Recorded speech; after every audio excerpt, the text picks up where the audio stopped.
మీ లోన్ని క్లోజ్ చేసేటప్పుడు బ్యాంక్ నుంచి తీసుకోవాల్సిన 5 ఇంపార్టెంట్ డాక్యుమెంట్స్. ఈ రీల్ని ఇప్పుడే సేవ్ చేసుకోండి, లేదంటే మర్చిపోతారు. ఫస్ట్, లోన్ యొక్క బ్యాలెన్స్ 0 అని ఉన్న లోన్ క్లోజర్ స్టేట్మెంట్ తీసుకోండి.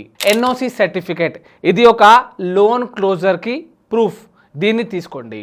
మూడవది, ఒకవేళ హౌస్ లోన్ అయితే మీ ఒరిజినల్ ప్రాపర్టీ డాక్యుమెంట్స్ అన్నిటినీ బ్యాంక్ నుంచి 30 డేస్ లోపు కలెక్ట్ చేసుకోండి. ఫోర్త్ వన్, ఒకవేళ కార్ లోన్ అయితే దాని ఆర్సీ పైన హైపోథికేషన్ పోయేలా చూసుకోండి. ఫిఫ్త్ వన్, మీ సిబిల్ రిపోర్ట్ని చెక్ చేసుకోండి. లోన్ క్లోజ్ నిజంగానే అయిందా లేదా అని చూసుకోండి, అక్కడ క్లియర్గా కనిపిస్తుంది. సిక్స్త్ వన్, మీకు సెటిల్మెంట్ ఆప్షన్ కూడా ఉంటుంది. మీరు లోన్ కట్టలేని పరిస్థితుల్లో ఉంటే ఇంజెక్షన్ ఆర్డర్ కూడా తీసుకోవచ్చు, మీకు లోన్ కట్టడానికి టైం దొరుకుతుంది. ఈ రీల్ని వీలైనంత మందికి షేర్ చేయండి, జాగ్రత్త పడతారు. లా తెలుసుకోండి, మీకు మీరే లాయర్ అవ్వండి. ఇలాంటి ఇంకా లీగల్ విషయాల కోసం మీ లీగల్ గురువును ఫాలో చేయండి. Thank you.